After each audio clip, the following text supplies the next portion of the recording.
사도행전 10장 신약성경 206면 신약성경 206면 신약성경 206면 신약성경 206면 사도행전 10장 44절부터 48절까지 한 목소리로 같이 읽겠습니다. 베드로가 이 말을 할 때에 성령이 말씀 듣는 모든 사람에게 내려오시니 베드로와 함께 온 할례 받은 신자들이 이방인들에게도 성령이 부어 주심으로 말미암아 놀라니라. 이에 방언들을 말하며 하나님의 높임을 들이밀어라. 이에 베드로가 이르되 이 사람들이 우리와 같이 성령을 받았으니 누구든지 물과 세례를 금함이 하고 명하여 예수 그리스도의 이름으로 세례를 베풀라 하니라. 이 그들에게는 베드로에게 며칠 더 머물기를 청하니라. 아멘. 오늘 이 말씀 나누려고 하는데 이 말씀 나눌 때 우리 성령이 우리 다 예수님 만나시고 우리 성령 다 받으시고 오늘도 고넬로의 가정에서 성령 예배드린 사람들이 다 성령 받았던 것처럼 오늘 우리 다 성령 받게 해달라고 기도하시고 가지고 나온 기도 제목으로 우리 해결해 달라고 우리 기도하겠는데 우리 주여 3번 부르시고 함께 기도하겠습니다. 주여! 오늘 저녁에 잘 오셨습니다. 인천공항 가지 아니하고 또 설악산 또 부산 해운대 가지 아니하고 강남 금식균 찾아오면 축하하고 여러분 환영합니다. 우리 하나님께서도 여러분 다 아시고 고넬로의 가정에 모였던 모든 분들이 다 예배드리다가 성령 받고 예수님 만나고 또 인생이 달라졌던 것처럼 여러분들 다 오늘 저녁에 성령 다 받으시고 가지고 나온 모든 기도 다 응답되어 가는 이 밤 되기를 주의 이름으로 축원합니다. 어느 마을에 할아버지가 한 분 살았어요. 이 할아버지가 장을 갔다 왔어요. 장을 갔다 오더니 이상하게 할아버지가 꿍꿍 앓더니 그냥 들어 누웠습니다. 그래서 들어 누워서 꿇고 알아 누워서 그 부인이 참 이상해서 그렇게 물었어요. 여보 장에 갔다 무슨 일이 있었어요? 왜 그렇게 장에 갔다 와서 알아 누우냐고. 그러니까 이 할아버지가 한 얘기가 내가 이제 장을 갔다 오다 3년 꼭에 넘어져 가지고 이제는 3년밖에 나 못 살아. 그러니까 이 할머니가 그 말을 듣고는 이제 큰일 났습니다.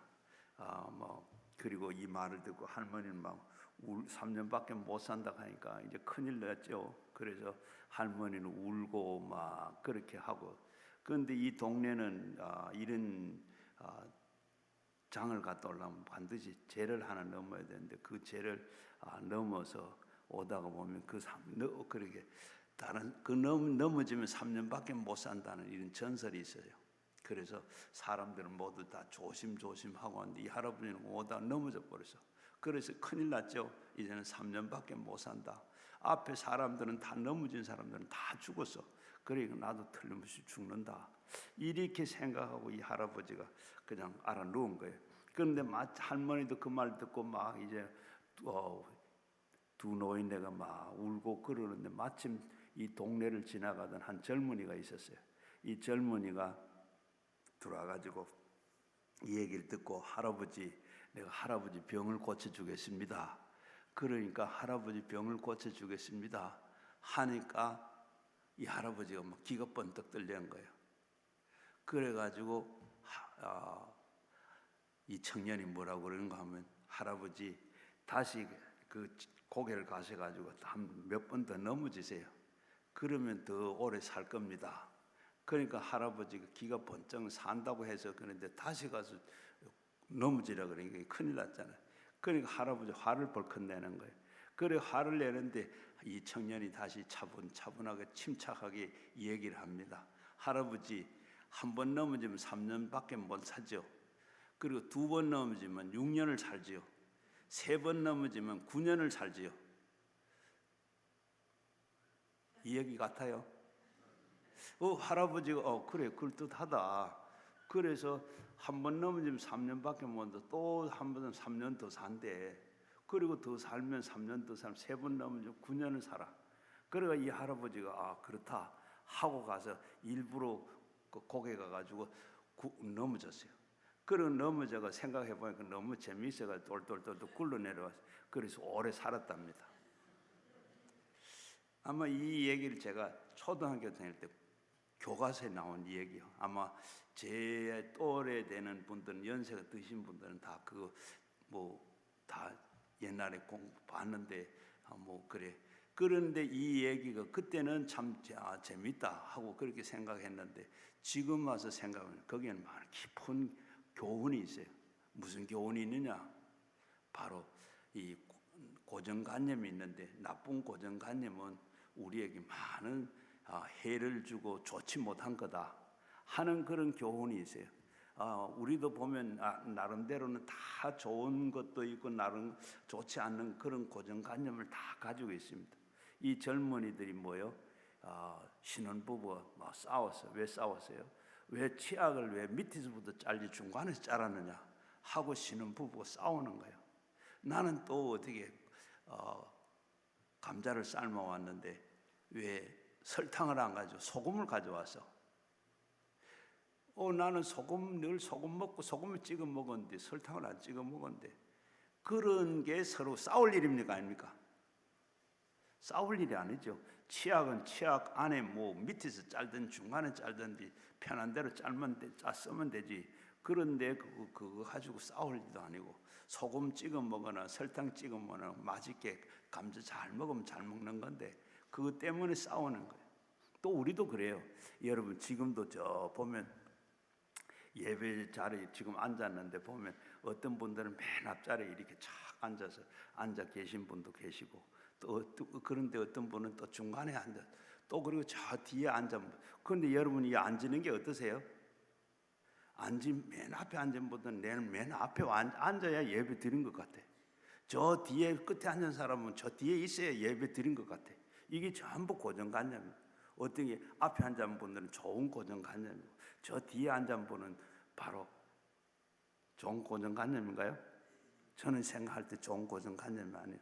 왜 그랬어요? 내가 교회 처음 나오니까 전도한 분이 어디 굳이 꼭 2층을 올라가서 다락방에 가서 예배를 드려요. 그래서 예배는 이렇게 드리는가 보다 하고 그렇게 가선 수도 있고, 아니면 자기가 어떻게 하다가 보니까 찾아서 가고 그 자리에 앉으니까 편하더라 이렇게 예배를 드리는 분들, 저 뒤에 앉은 분들은 맨 앞에 와서 예배 드리러 앉고 편하질 않아.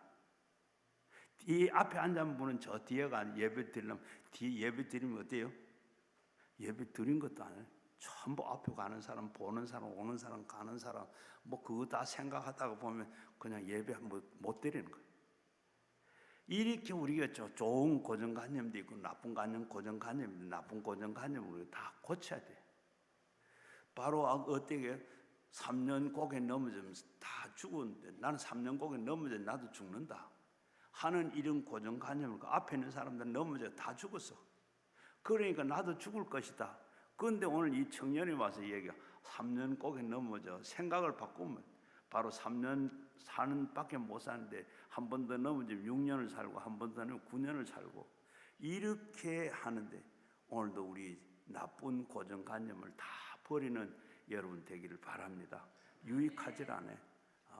또 여기 보니까 아까 내가 이 성경을 읽으러 가니까 이 앞에 드린데 제일 먼저 앞에 앉은 사람 세 분이 앉았는데 좋은 분 잘 앉았는데 왜 성경책이 없어요? 사람은 세 사람인데 성경이 한 권밖에 없어. 주머니 들었어요? 예. 저는 그래요. 우리가 신앙생활 하는데 제일 먼저 우리가 창세기 1장 1절 이게 바로 이해가 안 되면, 그게 믿어지지 않으면 신앙생활 못해요. 헛하는 겁니다. 그런데 신앙생활을 헛하고 옳게 하려고 하면, 신앙생활을 하려면 제일 먼저 성경을 봐야 돼요. 성경을 안 보면 이거는 뭐예요? 성경 안 보고 그냥 내가 믿음 생활한다, 이걸 어떻게 사마니즘과 같을 수 있어요? 성경 말씀을 가지고 우리가 성경 말씀 그걸 비춰보고 옳은지 그른지 하나님 무슨 말씀을 했는지 늘 알아야 돼. 그래서 우리 성경 말씀을 가지고 늘 성경 말씀대로 가지고 다른 옷에 보면 무겁다고 그냥 그거 뭐 안 가지고 다니는데 무거운 게 아닙니다. 저는 생각하기로 성경 말씀은 뭐요? 하나님이고 예수님이고 그게 우리 신앙의 믿음이요. 그거 없이 어떻게 믿음 생활한다, 신앙 생활한다 그래요. 그 아무리 무거워도 저는 군대 가면 어떻게 남자들은 다 알잖아요. 군대 가면 바로 총이 뭐 같다요? 내 생명 같다. 생명 같다. 그래서 총은 언제든지 내 이 손 펴면 총을 잡을 수 있는 그런 거리에다가 총을 두라 그래. 그렇게 총을 두고 그러면 이 총을 가지고 언제든지 내가 자다가도 적이 나타나면 그 총을 가지고 싸워 적을 없애야 내가 살죠. 그래 생명 같다 그래. 그런 생명 같은 총 안에는 뭐가 있어요? 총 안에 총알이 있어야죠. 여러분 성경 말씀을 우리가 읽고 그러면 성경 가지고 총만 있으면 성경 말씀을 그대로 말씀대로 읽고 말씀대로 살아야 돼요. 그런데 여러분 성경 안 가지고 다니는 사람은 뭐예요? 군대에 가서는 총 없는 사람 또 마찬가지, 총알 없는 사람 마찬가지. 그래서 여러분들 이번에 오셨는데 잔소리 같지만은 이제는 꼭 성경이 뭐예요? 내 생명과 같다. 생명이다. 우리 신앙은 전부 다요. 그러는데 뭘 믿어? 성경 말씀을 믿어요. 하나님 말씀을 믿어요. 하나님의 말씀을 믿고 그리 살아야 우리가 신앙도 잘하고 그게 옳게 신앙생활을 하는 겁니다. 그 지금까지 우리는 편하다고 편리주의를 편한다고 여러분 성경도 안 가지고 요즘 뭐요? 전부 다 주머니 들은 핸드폰 가지고 그 성경 깔아가지고 그걸 가지고 하는데 그거 성경 아닙니다. 성경 말씀을 그거 읽어가지고 뭐 크게 성경 읽는 책 읽는 거하고 그거 읽는 거하고 뭐 읽기는 다 읽었지만 달라요. 생명이 없어. 그래서 여러분 책도 가지고 다니시고 그 어쨌든 간에 지금까지 그런 거 나쁜 고정관념은 다 버리는 게 좋다. 편리하다, 편리주의가 좋지만은 그러나 여러분 믿음이 없어. 그래서 우리가 말씀을 보고 믿음은 들음에서 나고 들음은 그 예수 그리스도로 말미암는다고 그랬어요. 성경 말씀 읽지 않으면 우리는 살 수도 없고 믿음이 자랄 수도 없어. 그래서 우리는 성경 말씀 꼭 가지고 다녀야 된다. 그리고 오늘 읽은 말씀은 바로 1절에서 48절까지 내가 다 읽어야 되는데 다를 읽지 못하고 44절에서 48절까지만 읽었는데 오늘 이 사도행전 10장은 누구 얘기죠? 전부 1절부터 48절까지 보면 전부 다 그 뒤에도 49장에도 하는데 고넬료라 하는 사람이 이 얘기입니다. 다 읽어보면 이 고넬료라 하는 사람은 참 대단한 성경에 이렇게 얘기를 해놓고 있어요. 또 이 사람은 보면 이 사람은 원래 이스라엘 사람도 아니고 바로 유대인도 아니고 이방인으로 바로 이 평범한 사람도 아니고 이방인인데 바로 로마의 주둔군 로마의 군인인데 바로 이스라엘의 유대의 나와가지고 이들은 바로 군대 백부장입니다. 그런데 그가 늘 신앙이 참 가질 수 없는 사람이에요. 신분상으로는 직업상으로 보나 이 사람은 전혀 지위를 보나 신앙이 갖고 그리고 성령 충만한 사람이 아닌데 성령이 충만해. 그 자기만 잘 믿은 것이 아니고 자기 가족들까지 잘 믿고 그리고 많은 사람들을 구제하고 그렇게 했는데 하나님께서 그게 구제하고 기도한 것은 하나님께 다 상달되었더라. 하나님이 그가 참 신앙생활을 하는 걸 하나님께서 다 받으시고 그 하나님께서 같이 했다. 그러면서 그 마음속에 늘 성경을 읽고 하나님 성령 충만하고 하나님의 충만하고 이렇게 살기를 그렇게 소망하고 생각했는데 어느 날 기도하는데 바로 이 환상이 보여졌어요. 환상이 보여져서 저 요빠에 가면 베드로라는 사람이 있는데 거기 가서 그를 데리고 와서 바로 말씀을 듣는 기회를 주겠다. 그랬는데 그 다음에 천사가 나타나가지고 바로 직접 저 요바에 가면 베드로가 있는데 그 베드로에 사람을 보내서 청해가지고 와서 바로 하나님의 말씀을 들으라. 그래서 그 말씀을 듣고 바로 어떻게 바로 자기 하인들을 이렇게 요바로 하인 둘을 보냅니다. 요바로 보내면서 이 두 하인을 보고 저 요바에 가면 내가 이렇게 기도를 하다가 내가 환상을 보고 천사가 나타나서 저 요바에 가서 베드로를 청해가 와가지고 말씀을 들으라 한다. 그래가 요바에 찾아가시 그 피장의 집에 가서 바로 있는데 거기 가서 베드로를 만나거든. 바로 내가 이렇게 기도를 하고 환상을 보고 천사가 나타나서 모시고 와서 하나님의 말씀을 들으라 했다. 가서 그 말을 전해 꼭 모시고 오느라 하고 두 하인들을 보냈어요. 하인들을 보냈는데 그 다음 날 베드로는 어떻게 베드로도 요바에서 이렇게 하나님 앞에 기도를 해요. 기도를 하는데 환상이 보입니다. 어떤 환상이 보이냐? 하늘에서 큰 보자기가 하나 내려오는데, 그리고 그 보자기 속에는 뭐가 있는가 하면 4발 달린 짐승과 나는 짐승과 기는 짐승들이 다 쌓여가지고 잡아먹으라 그래. 그런데 베드로는 이게 뭔지는 먹을 수 없다 하고 먹어라 먹지 못한다 하고 3번을 이게 오르락 내리락 하고 그래. 이게 도대체 무슨 이게 이런 일이 있네, 이게 뭐냐 하고 베드로도 궁금해하고 그렇게 생각하는데 밖에서 누가 찾아왔어요. 찾아와서 누군가 어떤 일이 누구 왜 왔어요 하니까 어떻게 우리는 저 가이사라에 지금 이 우리 주인이 바로 이 고넬로라 하는 사람인데 바로 지금 기도하다가 천사가 나타나고 환상을 보고 우리를 가서 모시고 오라 해서 지금 모시러 왔습니다. 그러니까 베드로가 지금 이렇게 기도하다가 이게 뭔가 하고 생각했는데 이거구나. 이게 뭐죠? 이방인에게 가서도 복음을 전해라. 이때까지는 이방인들에게는 복음이 전해지질 않았어요. 전해지지도 안 하고 성령도 없고 그들은 그랬는데 어떻게 베드로가 그걸 알고 그렇게 하기로 했어요. 그러니까 성경에 보게 되면 바로 이 10장 20절에 보면 의심하지 말고 가라 내가 보냈노라 이런 말씀도 있고 성령이 베드로에게 이런 감동을 주신. 그리고 11장 12절에도 보면 성령께서 아무 의심도 말고 함께 가라 하심에 하는 말씀도 있고, 이렇게 성령께서 베드로가 그렇게 이제는 이방인들이 가서 복음을 전하라고 하는구나 하고, 그리고 그날 저녁에 같이 이 보낸 하인들과 자고 그 다음 내일 아침에 요바에서 바로 가이사로 가자 이렇게 했어요. 이렇게 하고 있는데 그 다음 날 바로 이 베드로의 집에 도착하자마자 그 집에 들어가니까 어떻게 베드로의 집에 가니까 모든 친척과 친구들과 모든 가족은 물론이거니와 친구들까지 한 방에 이렇게 다 모여 있는 거예요. 여기 보면 이 고넬료라는 사람의 믿음이 대단한 믿음이요. 지금 사람은 보냈지 올지 안 올지 압니까? 몰라요. 요즘같이 이렇게 핸드폰이 있으면 하인들이 가가지고 우리 집 무사히 요바에 왔습니다. 또 베드로를 만났습니다. 그런데 내일 몇 시쯤 가기로 이렇게 모시고 가기로 어른을 이야기 말씀을 드렸더니 내일 간다고 약속을 했습니다.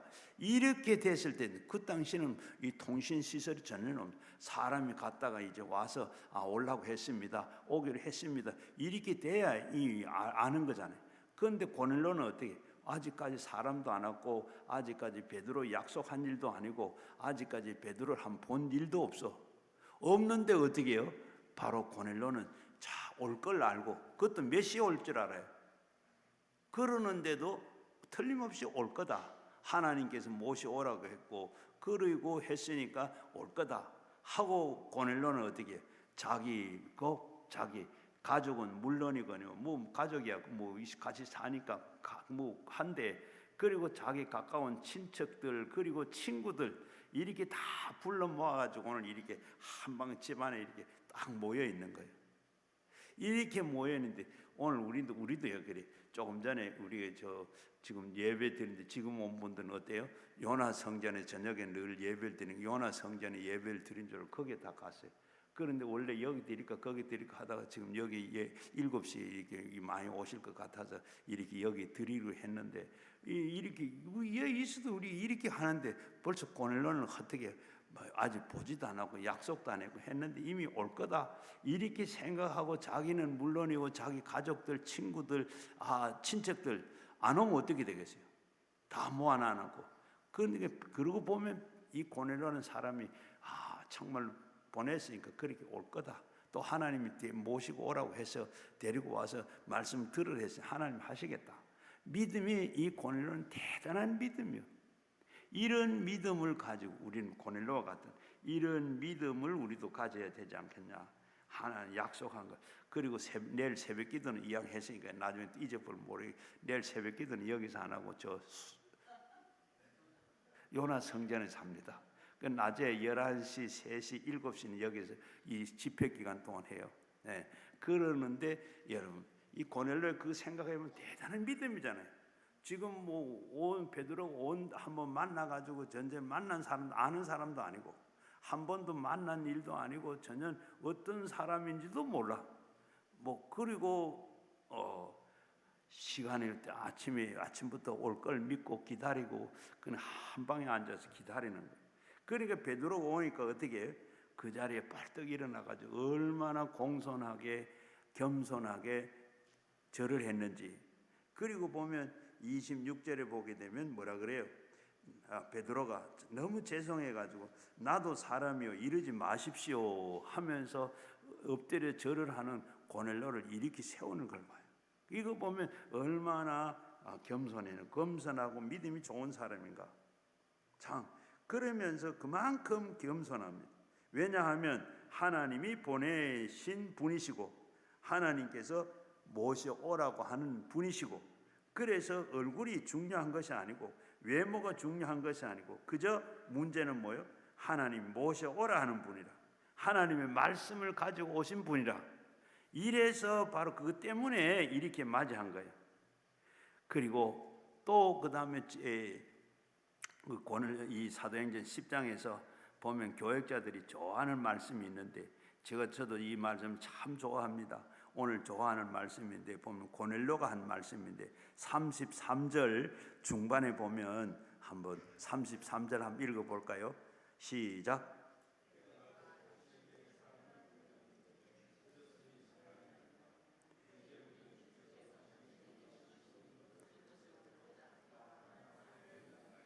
자, 33절 중간에 보면 고넬로가 한 말인데 참 좋아하는 말이에요. 왜 예배 설교하는 사람은 참 좋아하는 말씀. 저는 참 이 말씀 되게 좋은 말씀 생각하는데 보세요. 우리가 주께서 당신에게 명하신 모든 것을 듣고자 다 하나님 앞에 있나이다. 이 말씀 바로 이런 순간이 옵니다. 제가 지금 왜 이런 말씀을 좋아하는 거 아십니까? 바로 지금 이 시간의 모습이 우리가 지금 어디 있죠? 우리가 어디 있어요?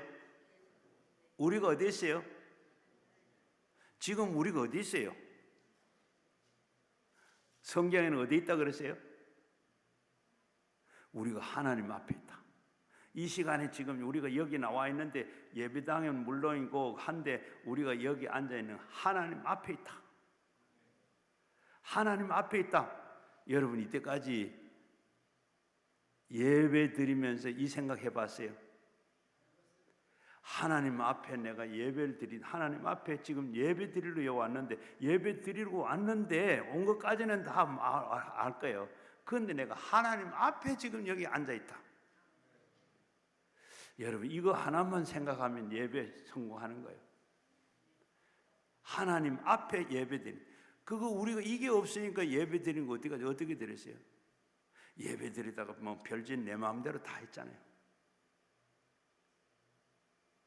예배 드리러 온 사람들이 온전히 하나님 앞에 예배를 드렸는데 마귀에게 예배를 할 때도 있어요.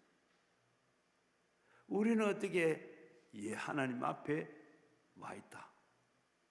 그리고 이 하나님 앞에 예배를 하는데 지금 무슨 말씀을 하는데 하나님 앞에서 정말 한번 생각해 보세요. 하나님이 살아계셔서 정말 우리가 보이는 하나님 같으면 우리가 여기서 설교를 제가 하나님이 이 자리에 서서 설교를 한다 그러면 여러분 예배 어떻게 드리겠어요? 안 보이니까 그냥 우리 의식도 없고 생각도 없고 그렇게 정말로 이 시간에 하나님 앞 지금 이 시간에 고넬료의 집에서 지금 요 순간 열 때예요. 이렇게 딱 서서 하는데 하나님이 이 앞에 딱 서가지고 보이는 하나님이 진짜 우리가 가정에서 하나님이 보인다. 이랬으면 우리 예배 지금까지 우리 드린 그런 예배 드릴 수 있겠어요, 없어요? 더 잘 들으시니까 뭐 하나님 앞에서 내가 예배 드린다. 지금 하나님 앞에 와 있다.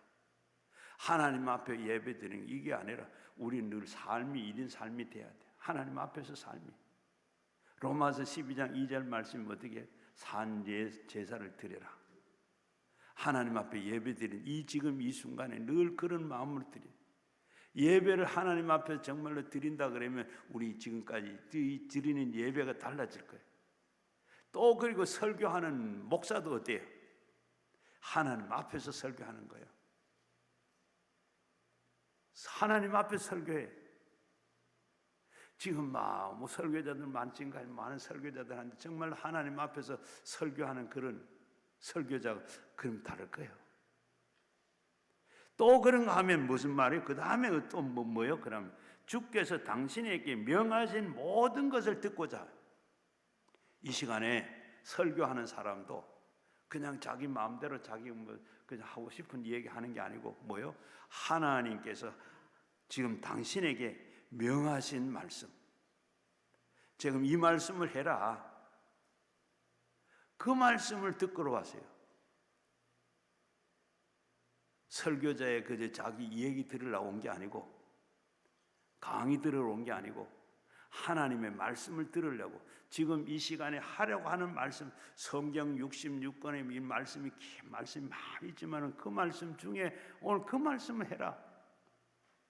하나님 그 말씀을 들으려고 했어요. 우리도 설교하는 사람도 마찬가지, 듣는 사람도 이 시간에 하나님께서 내가 주는 하루에 3끼가 늘 있지만은 3끼가 어때요? 오늘 아침 먹은 아침은 내일 그 아침이에요. 내 일생 동안에 한 번 오늘 아침 그거는 오늘 하루밖에 없어. 마찬가지로 성경 말씀이 다 있지만 이 시간에 하나님께서 주시는 말씀은 오늘 이 시간 주는 이 말씀이에요. 똑같은 성경 말씀이지만은 그러나 오늘 이 시간에 내게 필요해서 하는 게 주신 거예요.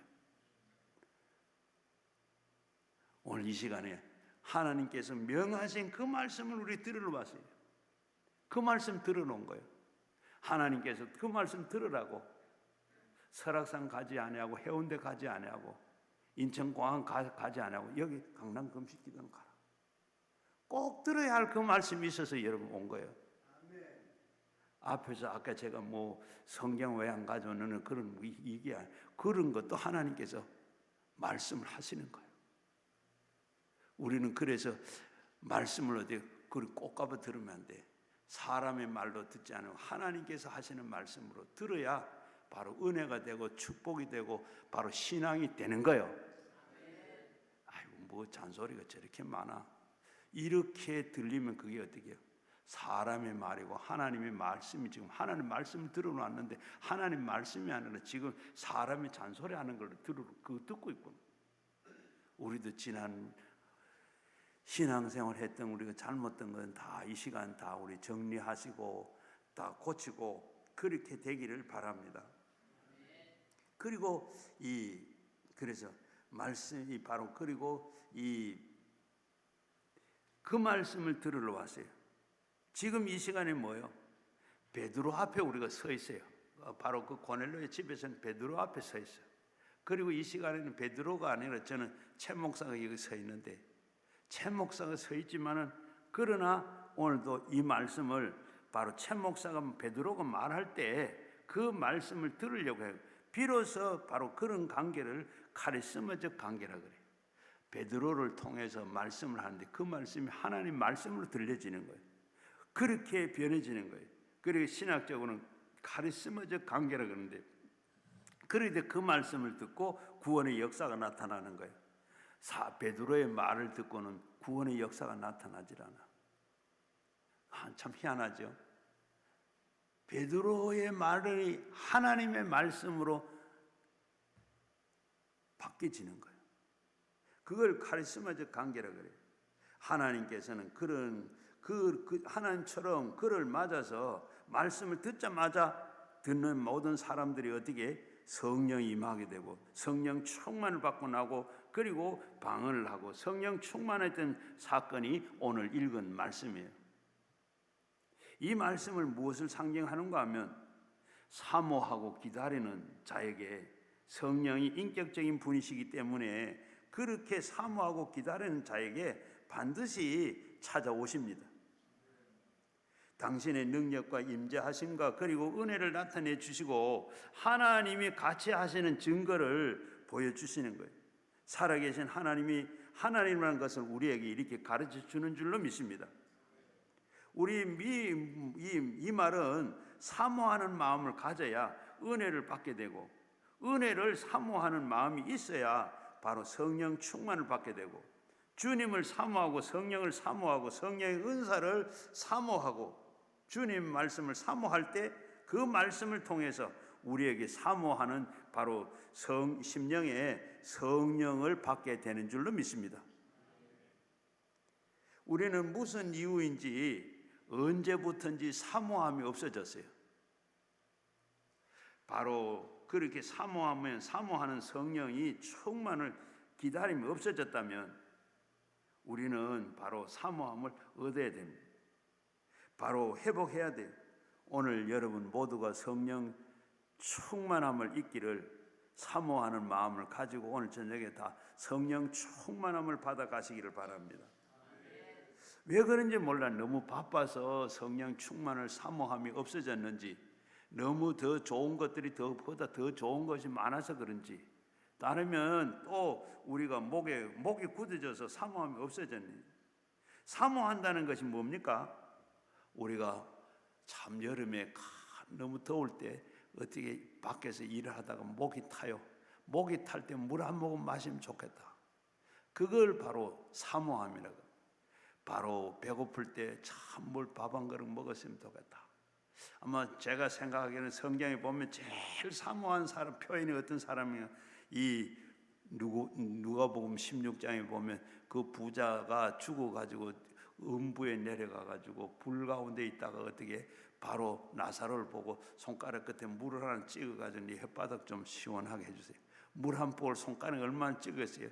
그러면 물 한 물 그런 걸 사모하는, 물 한 모금 마시려고 하는 그런 사모가, 그런 마음, 이런 마음이 우리가 늘 성령 충만하고 예수 은혜 가운데 살겠다, 은혜 없이는 못 사는데 은혜를 받아야 산다, 이런 사모함이 우리에게 성령 충만한 사모함이 있어야 되겠다. 그래서 성령 충만함이 없다 그러면 항상 우리는 어떻게 근심이 가득하고 기쁨이 없고 평안이 없고 그 걱정 근심으로 꽉 차 있고, 그래서 우리에게 성령 충만을 기다리는 것이고, 성령 충만하면 바로 사모하는 사람에게는 임하게 되는 겁니다. 이 남아메리카의 이 아르헨티나의 바로 남미의 이 카이로스 아나콘다로 하는 부흥사가 있는데, 그가 부흥책에 보면 이런 얘기, 바로 자기가 이렇게 집회를 하고 있는데 설교를 하고 있는데 한 사람이 막 술이 채가지고 앞을 가리지면 부인이 그런 사람을 데리고 왔어요. 그래서 저 사람을 왜 데리고 이 집회를 데리고 왔나? 그렇게 했는데 이 사람이 앉아가지고 예배 드리는데 늘 술이 채가지고 예배를 막 그렇게 드려. 그래가지고 설교가 다 끝나서 그러고 난 뒤에 오늘 예수 믿기로 생각한 사람 손 드세요 하니까 아무도 안 들어. 이 사람도 안 들어. 그러니까 옆에 부인이 손을 반짝 들었어요. 들으니까 어떻게 손을 들고 있으니까 바로 손을 들은 거잖아요. 그러니까 바로 영적 기도를 했어요. 영적 기도를 간절히 기도했어요. 그리고 아멘하고 앉았어요. 그리고 난 다음에 이제 오늘 예배 끝나고 난 뒤에 은혜 받고 간증할 사람이 있으면 나오세요. 이 사람이 간증하겠다 나오는 거예요. 걷지도 못하는 사람이 간증하겠다 나와. 그래서 마이크도 안 주고 무슨 간증을 하겠느냐 물으니까 이 사람이 나오자마자 막 방언을 하는 거예요. 방언을 하는데 이 사람은 이제 나는 오늘 예수를 만났다. 이제는 술도 끊었다. 알코올에서 완전히 난 해방됐다. 이러면서 그리고 성령이 자기에게 임했다고 이렇게 간증을 하는 거예요. 막 이렇게 간증을 하고 그러니까 어때요? 바로 자기가 소원하지 않아도 옆에서도 이렇게 할 경우에도 성령이 임하신다 하는 이 얘기를 했던 겁니다. 바로 우리 삶 속에서 가까이 오셔서 우리에게 늘 성령 충만한 역사와 은사가 이렇게 나타나게 돼요.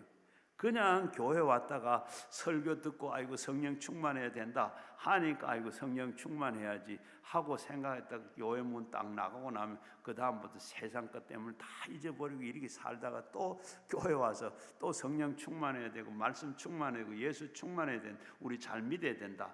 이래 아이고 그래 잘 믿어야지 성령 충만해 이래 가지고는 안 돼.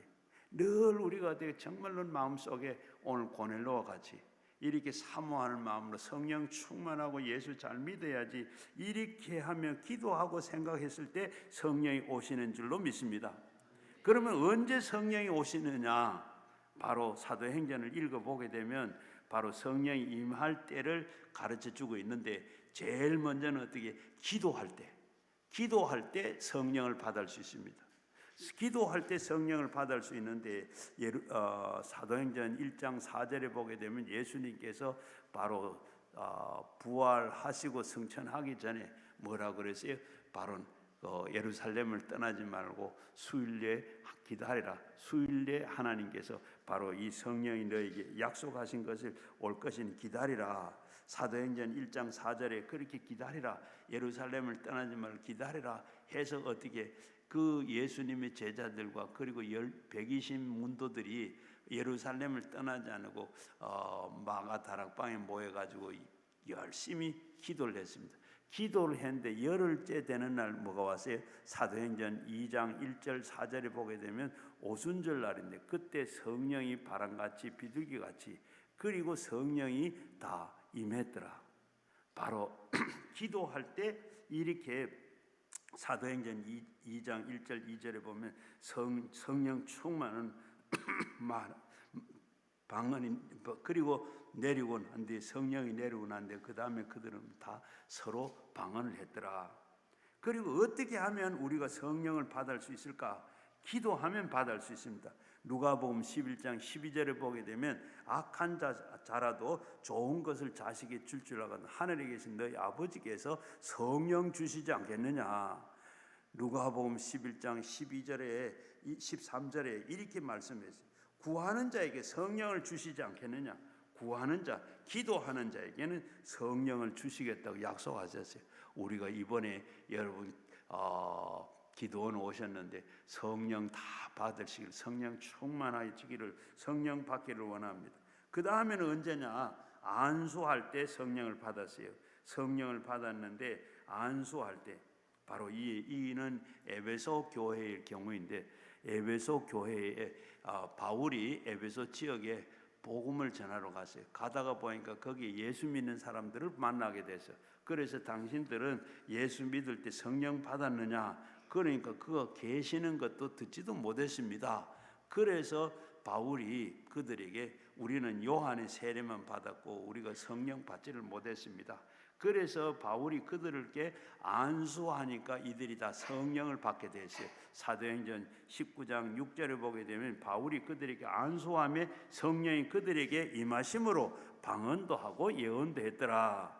그리고 이 사마리아에 가서 성령이 임한 경우인데 바로 그때도 빌립 집사가 사마리아에 가서 복음을 전하니까 거기에 사마리아에 있는 사람들이 예수를 믿었다. 그러한 소문이 예루살렘 교회까지 들렸어요. 예루살렘 교회에서 제일 먼저 교회가 시작이 됐죠. 그래서 거기에 베드로, 요한이 바로 확인하기 위해서 사마리아에 갔어요. 가서 보니까 역시도 거기에 예수 믿는 사람들이 있었어요. 그래서 그들에게 베드로와 요한이 안수하니까 그들에게 다 성령 받더라. 사도행전 8장 17절에 보면 이에 두 사도가 그들에게 안수함에 성령을 받은지라. 이렇게 안수할 때 성령이 받아. 세 번째는 어떻게? 말씀을 들을 때입니다. 말씀을 들을 때, 오늘 우리처럼 이렇게 모여가지고 말씀을 들을 때, 바로 고넬료의 가정에서 이렇게 말씀을 들을 때 거기에 성령이 임했어요. 오늘의 본문의 경우인데 44절에 보세요. 베드로가 이 말을 할 때에 성령이 말씀 듣는 모든 사람에게 내려오시니, 바로 베드로의 집에서 베드로가 와서 말씀을 전할 때 고넬료의 집에 이렇게 앉아서 예배 드리는 사람 가운데 예배 드리고 말씀을 들을 때 바로 성령이 임했다. 그러면 베드로의 설교가 채 끝나기도 전에 성령이 오신 겁니다. 베드로가 무슨 설교를 했습니까? 베드로는 바로 예수 그리스도에 대한 설교를 했어요. 바로 하나님이 이 세상에 와서 말씀을 전하시고 그리고 십자가에서 모든 십자가에 달려 죽으시고 그리고 부활하시고 승천하시고 다시 오신다 하는 이 말씀, 이 설교를 하는데 이 설교가 다 끝나기 전에 여기 있는 그 고넬료의 가정에 있는 모든 사람들에게 성령이 다 임하셨다. 성령이 다 임하셨다. 성령이 부어지더라. 그랬죠? 바로 이렇게 거기에 성령이 다 내려오셨어요. 여기서도 우리가 주시는 매우 중요한 교훈이 있는데, 성령의 역사는 말씀을 전할 때 나타난다는 사실입니다. 성령의 역사는 말씀을 전할 때 나타난다. 이 세상에 우리가 정치가 참 중요하고 정치하는데 아무리 정치 이야기도 거기는 성령이 부어지질 않아. 경제 하는데 다 못 산다 찬다 하는데 거기 아무리 못 산다 죽는다 해도 거기에는 성령이 부어지질 않아요. 오직 우리가 거기에 보면 정치에 바로 경제에 목을 맬 것이 아니고 우리가 목을 맬 때는 어디예요? 예수 그리스도밖에 없어요. 자, 그래서 성경에 보면 이 말씀을 증거할 때 성령의 역사가 일어납니다. 베드로 사도가 말씀을 전할 때, 바울 사도가 말씀을 전할 때, 빌립 집사가 말씀을 전할 때 성령의 역사가 나타났고 구원의 역사가 나타났습니다. 44절에 보면 베드로가 이 말을 할 때에 성령 말씀 듣는 모든 사람에게 내려오시니, 이 말씀을 들을 때 성령이 오셨습니다. 누가복음 24장 33절에 보면 예수님 제자들이 바로 시리에 빠져가지고 예수님이 십자가에 달렸다 하니까 제자들이 다 흩어졌어요. 그 가운데 엠마오로 내려간 두 제자가 엠마오로 내려가는데 누군가 나타나가지고 3일 전에 예루살렘에 있었던 이 얘기를 아느냐 하면서, 그리고 예수님 부활하시고 했던 일을 다 이야기하는데, 그 말씀을 들을 때 어떻게 마음이 뜨거워졌다. 마음이 뜨거워져. 엠마오로 가던 두 제자가 마음이 뜨거워지니까 다시 고향으로 가다가 돌아서 가지고 예루살렘을 올라왔죠. 이렇게 말씀을 들을 때 마음이 뜨거워지고 성령이 임하시는 겁니다. 여기 중요한 사실은 말씀과 성령이 동시적으로 역사한다는 겁니다. 그 결과는 거기에서 말씀을 듣는 고넬료가 그 주변에 모든 사람들이 다 구원을 받게 됐습니다. 이 말씀이 없다면 구원이 이루어지질 않아요. 성령이 없다 그러면 그 말씀이 하나님 말씀이 되질 않습니다. 성령이 없으면 그 말씀이 믿어지질 않아요. 이것을 바로 신학적으로 말하면 말씀의 역사는 객관적인 계시고, 그리고 성령의 역사는 주관적인 계시라고 그렇게 말합니다. 가령 이렇게 우리가 예배를 드리는데 고넬료의 가정에서 바로 말씀을 들을 때 그때 하늘에서 성령이 임하시고 구원의 역사가 일어났던 것은 바로 여기에 바로 주관적인 계시와 이 객관적인 계시가 합쳐져서 된 거예요. 이런 얘기가 어느 한 부부의 가정의 얘기인데, 이 부인은 신앙생활을 잘하는데 남편이 예수를 아직 안 믿어. 그런데 늘 어떻게 기도하고 전도하고 그리고 어떻게 하든지 간에 예수 믿으라고 전도도 하고 또 그렇게 교회 가자고도 안 하잖아요. 그런데 이 집에도 마찬가지로 그렇게 늘 하는데 남편이 아직 안 믿어. 그런데 어느 날 주일날 아침인데 남편이 뭐라고, 오늘 내가 교회 가겠다 그래요. 할렐루야. 그동안에 기도했는데, 그동안에 소원하고 부탁을 전도했는데 오늘 교회 간다. 얼마나 좋아요. 그래가지고 좋아하는데, 또 좋아하는 한편 어떻게 마음은 염려가 되는 거예요. 뭐가? 오늘 교회 가가지고 목사님 말씀 듣고 이제는 틀림없이 예수 믿어야 되겠다, 이런 마음을 갖고 그 염려를 해요. 교회를 갔어요. 교회를 갔는데 목사님 설교를 하는데, 설교가 오늘 창세기 5장 족보 얘기입니다. 족보 얘기가 뭐죠? 바로 누가 몇 살에 아들을 낳고 그리고 몇 살에 살다가 죽었다, 이런 내용을 계속 반복하는 족보 얘기인 거예요. 뭐 한 사람 얘기다 계속 이 얘기, 누가 나가지고 또 그리고 아들을 낳고 얼마나 살다가 죽었다, 얼마나 낳고 살다가 죽었다, 낳고 살다가 죽었다, 이 설교를 하는 거예요. 그 부인은 어때요? 오늘 저 말씀 듣고 구원 받겠어요, 못 받겠어요? 예수 믿겠어요, 안 믿겠어요? 여러분 믿음은 어떠세요? 네? 그 얘기 믿고 예수 믿겠어요? 그런데 이 부인이 저 설교 듣고 오늘 어떻게 진짜 이제 예수 믿겠다고 하겠나 걱정이 됐어요. 그 예배가 다 끝났어요. 집으로 돌아오면서 물었어요. 여보, 오늘 어땠어요? 어땠다 그랬어?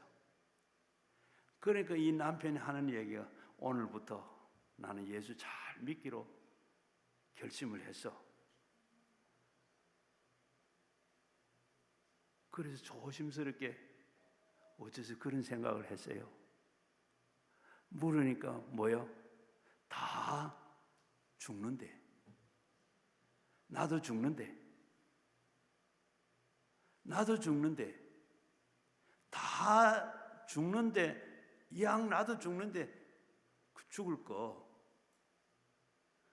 예수 잘 믿다가 죽기로 그렇게 결심을 했어. 이게 뭡니까? 사람의 마음을 한 거예요. 성령이 역사하신 거예요.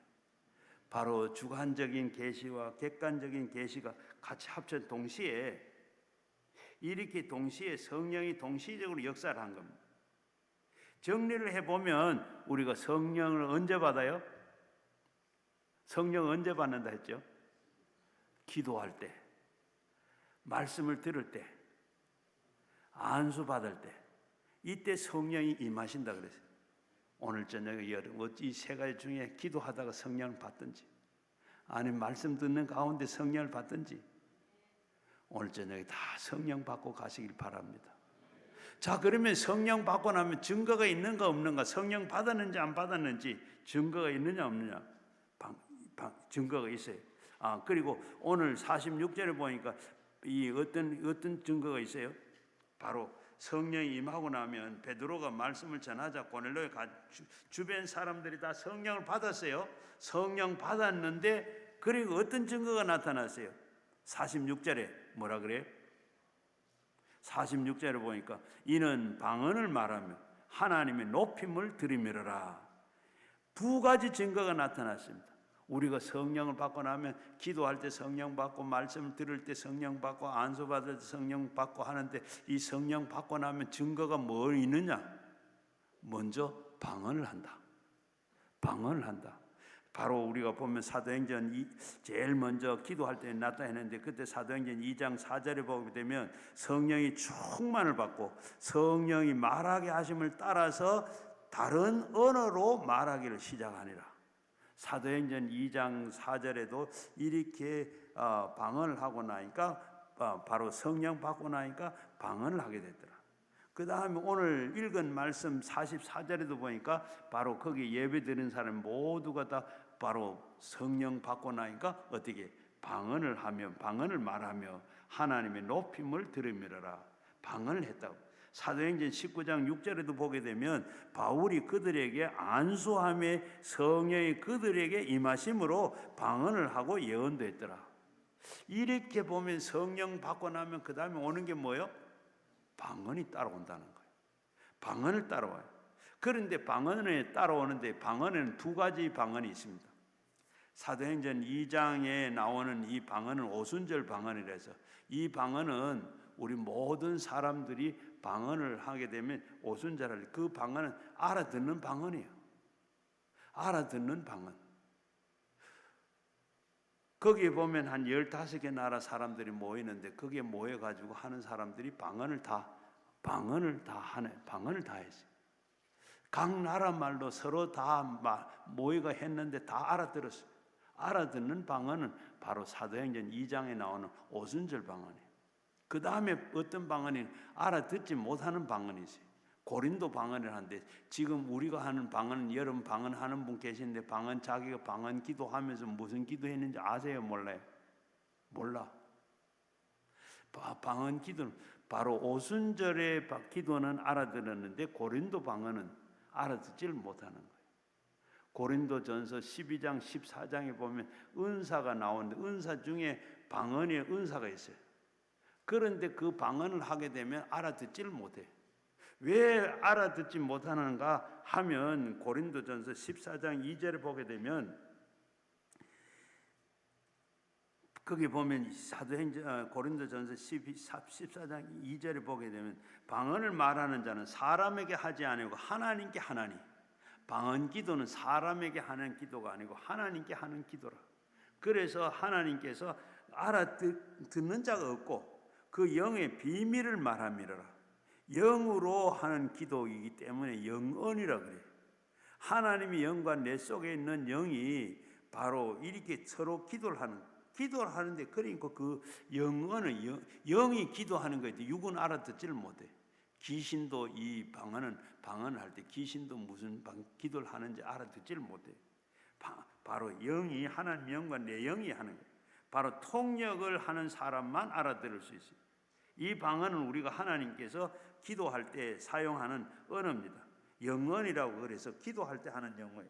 그러면 오늘 본문 말씀에 이 고넬료의 가정에서는 알아듣는 방언을 했을까? 못 알아듣는 방언을 했을까? 성경에 없어서 몰라요. 그리고 이 방언은, 그래서 보면 알아듣지도 못하는 방언 왜 하느냐? 참 이렇게 말한 사람들 있어요. 가끔 있는데, 이 말은 왜 알아듣지 못하는 방언을 할까요?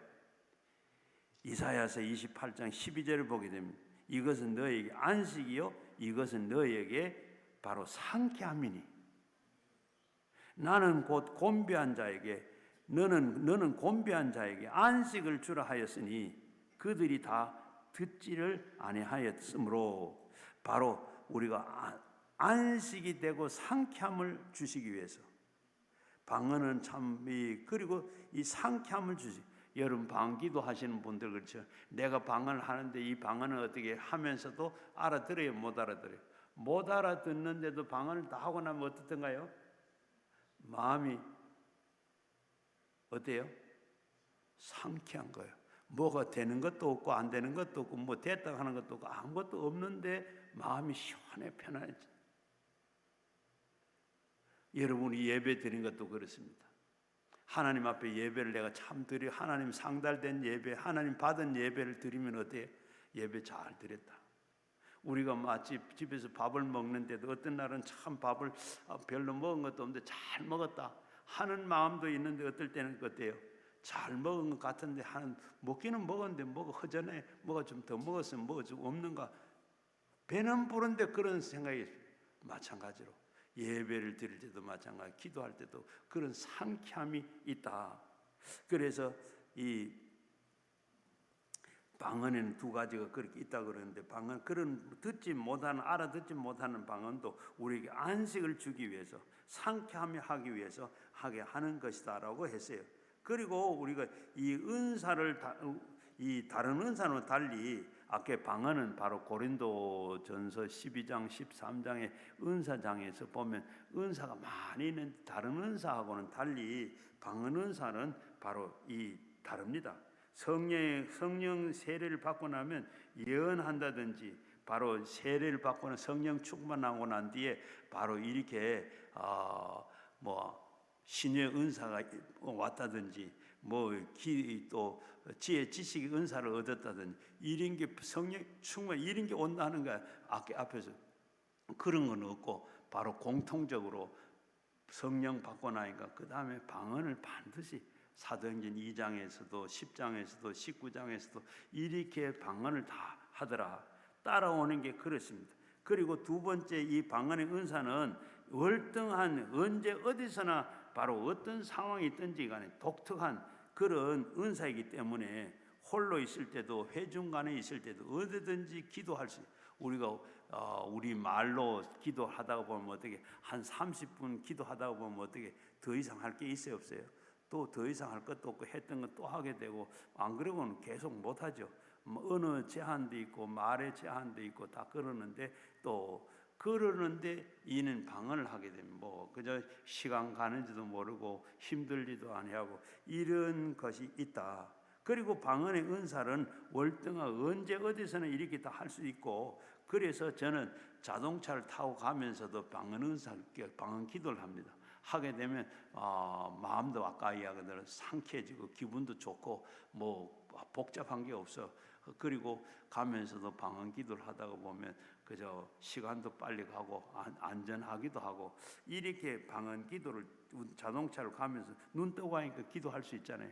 그렇게 하고 가면 좋은 것도 있고, 그 다음 세 번째는 고린도전서 12장에 보기에는 9가지 은사가 나오는데, 방언 은사는 개인의 덕을, 고린도전서 14장 2절에 방언에 말하는 사람들은 자기의 덕을 세우고 예언하는 자가 교회의 덕을 세우나니 그랬는데, 다시 말하면 방언을 하게 되면 개인의 덕을, 내게 많은 덕이 된다는 거예요. 그리고 이 방언을 하게 되면 공사할 때 벽을 하나 쌓으면 그걸 붙여 쭉 나가는 것처럼, 이렇게 방언 기도를 하다가 보면 아까 그 고린도전서 12장 14장에 은사가 많이 있는데, 그 은사가 저절로 방언 기도를 하다가 보면 바로 지혜 지식의 은사가 오기도 하고 신유의 은사가 나타나고 영분별하는 은사가 나타나고 이런 게 막 따라서 와요. 이래서 바로 방언 은사 하는 게 참 좋다. 그리고 이 네 번째는 자연인의 초자연적인 세계로 들어가는 관문이 돼요. 바로 기도는 바로 우리가 입으로 하면 한계가 있다 그러는데, 이거는 영의 세계를 하니까 그냥 초자연적인, 영이 하는 기도를 하니까 그 초자연적인 이런 기도를 나도 모르지만 그런 기도를 막 하게 되는 그런 방언 기도가 있다. 무당은 여러분 세 가지 무당이 있어요. 제일 먼저는 학습 무당이 있어요. 따라다니면 조선노릇 하다가 때가 되면 무당하는 사람이 있고, 그 다음에 엄마가 신이 내려가 신을 접해서 그 딸도 그 다음에 내려가지고 이걸 바로 무슨 세습무라 그래요. 그리고 강신무가 있는데, 이 강신무는 직접 귀신이 바로 이 사람에게 바로 내려오는 거예요. 이런 것처럼 우리도 바로 기도를 어떻게 생각해가 쓰는 게 아니라 정말로 하나님께 성령이 우리에게 기도가 주는 이런 기도를 하는 게 뭐야? 바로 이 방언 기도예요. 이런 기도를 바로 힘있고 능력 있는 기도가 되는 기도.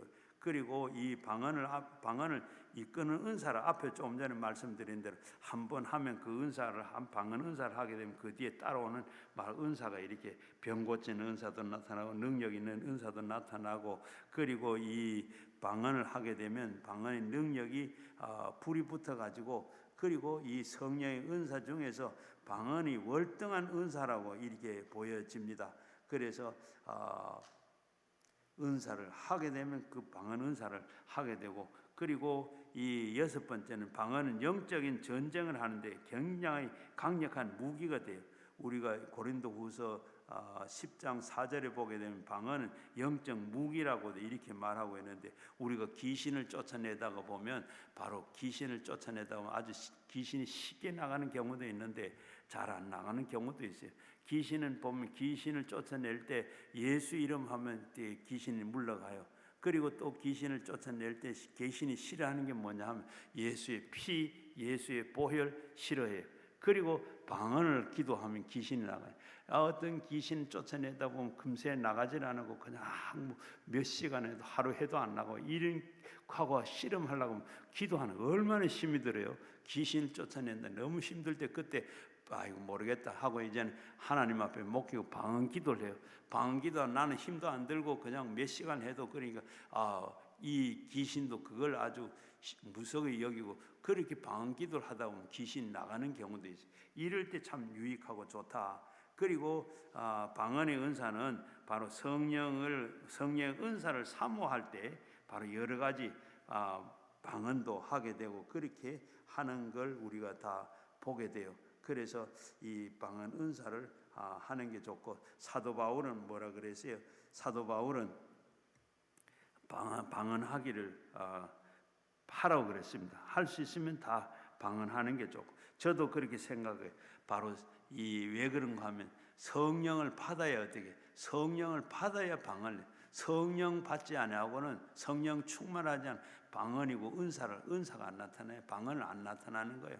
방언 제일 먼저 성령 충만해야 바로 그 다음 따라온 게 뭐예요? 방언 은사라 그랬잖아요. 방언을 한다고 그랬는데 바로 성령 충만한 방언이 오지 않는데, 여러분들도 방언한, 그리고 이 방언을 하고 싶다고 방언해지는 게 아니고 하나님 주셔야 됩니다. 주셔야 돼. 그냥 어떤 분들은 막 하려고 애를 썼는데도 안 되는 분, 우리 보면 방언 못하는 분이 훨씬 많고, 또 그리고 목사님들 중에도 방언 못하는 분들이 많이 계세요. 그러는데 방언을 우리 하려고 할 때 바로 우리 하나님께서 자연스럽게 줄 때 우리는 방언하는 게 좋습니다. 방언하는데 여러분 저는 방언 처음에 하면 옛날에 방언이 뭔지도 모르고 그냥 이 얘기 이렇게 해준 사람도 없고, 그런데 저는 방언을 일찍이 방언했는데 아주 쉽게 방언을 했어요. 그런데 어떤 분은 쉽게 방언하는 분이가 어렵게 해도 안 되는 분이 있고 못하는 분도 있는데, 방언 하거든 기도하다가 방언이 나오거든. 여러분 마음 놓고 하세요. 그건 저는 그때 가르쳐준 사람도 없고, 이거 잘못되면 어떻게 되나, 이상한 소리를 하니까 이 귀신이 주는 거 아닌가, 그런 걱정할 것 하나도 없어요. 하다가 보면 저절로 어떻게 돼, 어린아이가 말을 처음에는 못하다가 그냥 어떻게 욕도 막 하죠. 그러다 보면 아이가 나중에 점점 크면서 어떻게 이거는 욕이군 해서 안 되는구나, 그런 욕 안 하잖아요. 마찬가지로 성령의 방언도 하다가 보면 하나님께서 방언을 이렇게 하도록 이렇게 바로 잡아줘요. 바로 잡아주기도 하고, 또 방언하는 보면 따다다다다다다다다 하는 사람이 있는데 자꾸 그렇게 하다 보면 말이 돼요. 말이 나오거든. 그때부터는 막 하세요. 막 하다가 보면 두려워하는 것도, 처음에는 이 단어도 몇 개 안 돼. 그러는데 하면 할수록 더 구체적으로 단어가 많아집니다. 그리고 한 나라 말만 하는 게 아니라 여러 나라까지 여러 방언도 그렇게도 자꾸 하다가 보면 그렇게 돼요. 그래서 하는 게 저도 유익하고 좋다. 그리고 그 다음에 이 성령 받고는 두 가지 표적이 나타난다. 제일 먼저는 하나님 방언이 나타나. 그 다음에 하나님 높인다 그랬습니다. 46절 말씀에 보면 하나님 높임을 들이밀어라. 이 하나님을 높인다 하는 이 말은 원래 헬라어로는 바로 무슨 단어를 썼는가, 메카르노라고 하는 이 단어를 썼는데, 높인다는 단어를 썼는데, 이 말을 언제 썼는가 하면 바로 누가복음 1장 46절에 마리아가 이르되 내 영혼을 주를 찬양하며 하는데, 찬양하며 할 때도 이 말을 쓰고, 사도행전 5장 13절에 보면 그 나머지는 감히 그들에게 상종할 사람이 없나니 백성을 칭송하더라. 바로 칭찬하고 높이고, 이런 일에 성령을 받으면 이런 표적이 나타난다는 겁니다. 그래서 우리가 예배 드리면서 할렐루야도 잘하게 되고, 남의 말을 이렇게 참소하거나 이런 일은 안 하고 늘 칭찬하고 감사하고 고맙다고 한 이런 말을 많이 계속하게 되는 거예요. 이렇게 보면 성령을 받은 사람은 증거는 뭐예요? 표적이 나타난다. 그래서 성령의 역사가 여러분에게 가운데서 일어나기를, 주의 이름 일어나기를 바랍니다. 그래서 그 다음에는 뭐야? 교회 질서를 따르게 돼요. 성령 받고 나면 성령이 바로 질서를 받게 되는데, 고넬료 주변의 사람들이 성령을 받게 되자 베드로가 말을 합니다. 바로 47절에 뭐라고 그러죠? 그들이 성령을 받았으니, 성령 세례를 받았으니 물 세례를 베푸는 것이 마땅하다. 바로 이렇게 성령 받았으니 물 세례를 받는 것이 마땅하다. 그래서 오늘 이 물 세례를 주었다. 바로 물 세례는 뭐예요? 교회 질서를 말한 겁니다. 바로 여기서 볼 때는 두 종류의 세례가 있는 것을 알게 되는데, 물 세례와 그리고 성령 세례. 우리가 다 세례를 받을 때, 세례 공부할 때는 성령이 몇 가지요 하면 우리가 물 세례와 성령 세례입니다. 성령 세례는 불 세례이기도 합니다 하고 이렇게 우리가 다 배우고 했는데, 그때 우리 일반적인 교회에서는 뭐요? 이렇게 다 먼저 물 세례를 받고 그 다음에 성령 세례를 받는 걸로 그렇게 알아요. 그런데 제가 목회를 하면서 목사가 되면서 이 세례 문답을 많이 했는데, 그러면서 물 세례는 내일 받는데 성령 세례는 언제 받아요? 하면 아는 사람 한 사람도 못 봤어요. 가르쳐 주는 사람도 없고 언제 받는지를 몰라. 오늘 성경에 보니까 베드로는 뭐예요? 바로 이들이 성령을 받았으니 물 세례를 줘라. 그렇죠? 그런데 우리 다른 데는 보면, 그 지금 교회에서 보면 이 성령 세례를 받았다 하는 그 성령 세례니 하는 걸 못 봤어요. 그런데 저는 성경을 보다가 보니까 이 성령 세례가 바로 우리는 성령 세례, 오늘 여기 보면 이 베드로도 그랬는데 바로 성령 세례를 받고 우리가 다 물 세례를 받는 줄 압니다. 왜 우리 성령 세례를 우리가 좀이 교리적으로 교단적으로 이 좀 문제가 있을런지 모르겠는데, 바로 고린도전서 12장 3절에 보게 되면 바로 성령이 아니고는 누구든지 예수를 주라고 할 수 없다. 우리가 예수 믿을 때 저는 성령 받았다고 봐요. 성령 세례. 그래서 우리가 예수 믿을 때 성령 받았다. 성령 세례를 받아, 성령 받아. 오늘 고넬로의 집에서는 어떻게 말씀을 들을 때 바로 이들이 성령이 임했다. 그리고 성령 받았다. 그러는데 우리는 예수 믿을 때 저는 다 성령 받았다. 왜 그런가 하면 우리 중간에 믿은 분들이나 또 아니면 어릴 때 믿어도 자기가 성령을 받아야 신앙 고백을 바라가 정말로 예수님이 누군지를 알고 예수님 믿어지는 거예요. 성령을 받아야 바로 누구든지 성령이 아니고는 예수를 주라고 할 수 없다. 오늘 오전까지는 내가 예수를 안 믿었는데 오후부터는 예수를 믿어. 어떻게 그 중간에 믿느냐? 바로 내게 성령이 오셔서 그분이 성령께서 믿으라 하고 믿어지게 하고 그리고 입으로 예수를 주라고 이렇게 고백을 하는. 그래서 우리는 성령 받을, 저는 그렇게 생각합니다. 바로 그래서 베드로는 고넬로의 가정에서 47절에 보면 성령 세례를 받았으니 이제 물 세례를 받아라. 바로 물 세례는 바로 우리가 교회에서 보게 되면 오랫동안 교회에 나오시는데도 이렇게 교회에서 보면 이 세례는 어떤 것이냐?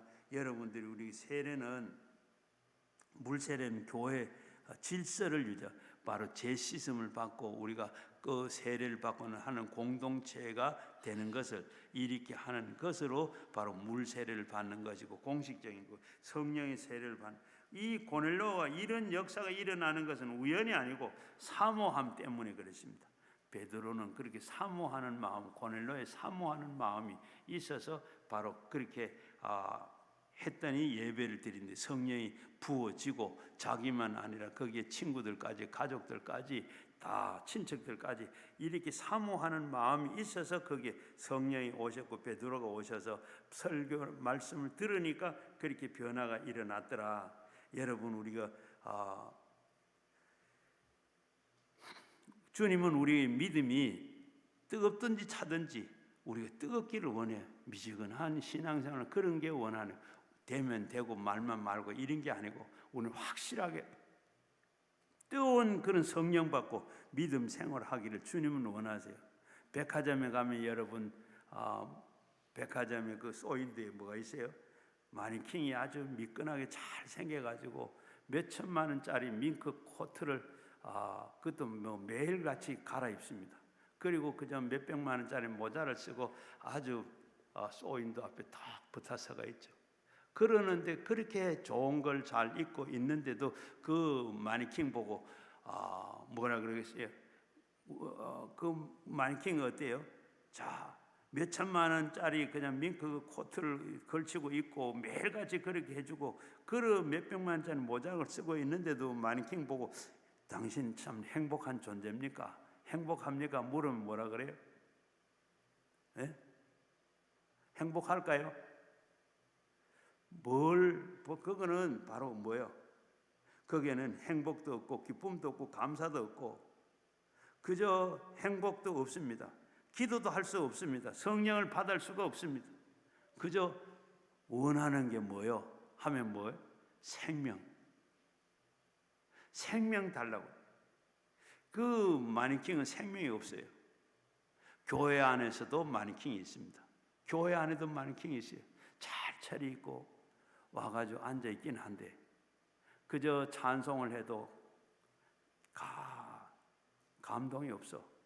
기도를 해도 소리가 안 나와. 하나님 말씀을 들어도 아무리 들어도 들려지질 않아. 이렇게 교회 마니킹 같은 거 왔다 갔다 하지만은 그러나 똑같아요. 그러는데 어떻게 해요? 우리는 그런 교회 마니킹이 돼서는 안 돼요. 정말로 뭐요? 살아있는 생명이 있는 성령 받고 성령이 우리에게 들어오면 어떻게 예배가 달라져요. 요새는 뭐 핸드폰 가지고 우리 뭐 예배 드린다, 예배 드린다. 이 예배도 안 해요. 예배 드리도 감동이 없어. 정성도 없어. 이게 아니라 하나님 앞에 교회에 나가야 되고 하나님 앞에 가야 되고 성령 받으면 그게가 예배가 아니다. 하나님 앞에 가 예배를 드려야 산 예배를 드리고 주님을 만나야 돼요. 이런 마음이 우리가 회복이 돼야 돼요. 그런 마음, 그런 신앙을 가지기를 주님은 원해요. 백화점에도 마네킹 것 같이 교회 안에서 그런 마네킹이 되기를 원해요. 바로 이 원장님 계실 때 있었던 일인데, 그 해림교회 박연수라고 하는 50살 된 이 분이 있었어요. 이분은 그저 남편이 아주 참 좋은, 또 사업도 잘하고 남편도 그리고 건강도 하고 50살이 됐는데 참 인생 이 정도면 되면 난 괜찮겠나 하고 그렇게 생각하고 살았어요.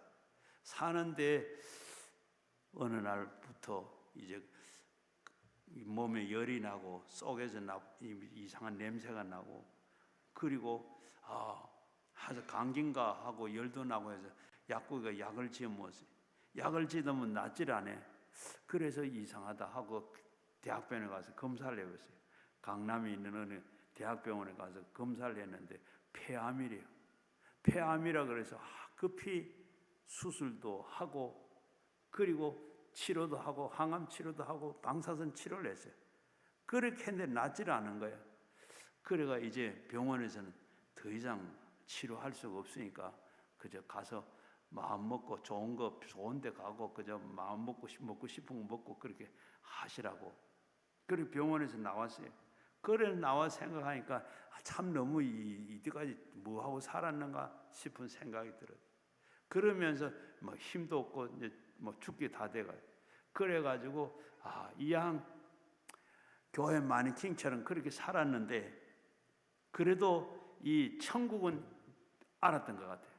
그래서 내가 기도하다가 이왕 죽을 거 기도는 하다가 죽어야 되겠다 하고 기도원 왔어요. 기도원 와가지고 기도하다가 바로 5일째 되는 날 금식을 하고 하는데 뭐 힘도 안 나. 그렇게 앉아가지고 기도를 하는데 기도도 안 나오고 그냥 반 누워가지고 그렇게 기도하는데 그냥 예배 드리다가 그냥 뭐 눈이 감아졌어요. 그런데 뭐 위에서 손이 크다란 손이 내려오더니 자기 어깨를 툭 잡으면서 너 내가 살려주면 너 나하고 같이 살겠나? 눈을 바뜩 뜨고 그냥 살겠지, 사는 게 살겠느냐? 말 안 보여요. 그래서 살지요. 아멘도 못하고 그냥 살지요. 살려주세요. 그렇게 하고 그러고 난 뒤에 막 몸이 뜨거워지고 그리고 입에서 막 방언이 나오고 이래가지고 이제 저녁에 숙소에 들어가 자는데 밤에 자는데 어떻게 막 배가 뿔뿔 끓고 막 그냥 그러는데 화장실 갔어요. 화장실 갔는데 얼마나 그냥 쌌는지 밤새도록 화장실 갔다 왔다. 그냥 다 싸고 어속에 그렇게 많이 드는지 몰라. 그렇게 싸다가 보니까 나중에 막 비린내 나가 방에 있질 못하고 그 정도로 막 이렇게 싸고 난 뒤에 바로 복수도 빠지고 발도 다리가 퉁퉁 부었는 다리가 다 부위도 빠지고 그래가 진짜 살려준다 그러는데 살려주는가 보다 하고 그러고 난 뒤에 일주일 만에 내려갔어요. 그래서 병원에 갔더니 보더니 왜 왔냐고. 그러니까 나 지금 배가 불렀는데 배도 다 없어지고 다리가 퉁퉁 부었는데 다리도 다 빠지고 그렇게 힘이 없었는데 힘도 나고 그런데 나 좀 한번 봐주세요. 그러니까 그럴 일이 있을 데 없다. 그래 가라고 하더래. 그래가지고 나서다가네 뭐 병원에서는 더 이상 봐줄 게 없다. 그래 자기는 그다음 어떻게 힘이 나고 배가 들어가 버리고 그리고 다리 부었더니 다리가 정상적으로 됐고 힘이 나는데 하나님 정말로 약속한 대로 살려주시는 거, 이제 내가 하나님하고 살아야 되겠다. 그러면서 정말 하나님은 살아계신다. 내 기도, 내가 참 죽기 살기로 이제는 기도하다가 죽어야 되겠다 하고 기도했더니 하나님께 살려주셨다. 그래 정말로 그 날 살려주신 분은 하나님이신데 그분은 지금도 살아계신다. 이러면서 자기 주변에 바로 시가 또 그리고 친정 그리고 각기 아는 모든 지인들 그리고 안 믿는 사람들을 댕기면서 찾아댕기면서 그렇게 정말로 하나님 살아계신다, 내가 이렇게 했던 걸 간증을 하면서 이렇게 예수님을 증거하고 전도를 했다는 거예요. 여러분 오늘 우리도 마찬가지죠.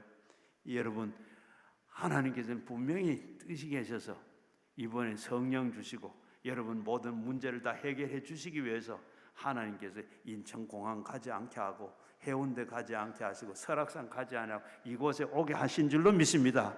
여러분 이곳에 오셔서 오늘 주님 저녁에 다 이번에 다 만나시고 어떤 방법으로 어떻게 제일 먼저 기도할 때 만나고 그 다음에 이 예배 드릴 때 말씀을 들을 때 만나고 안수할 때 만나고 이렇게 만나시기만 하면 하나님께서 살려주시는 줄로 믿습니다.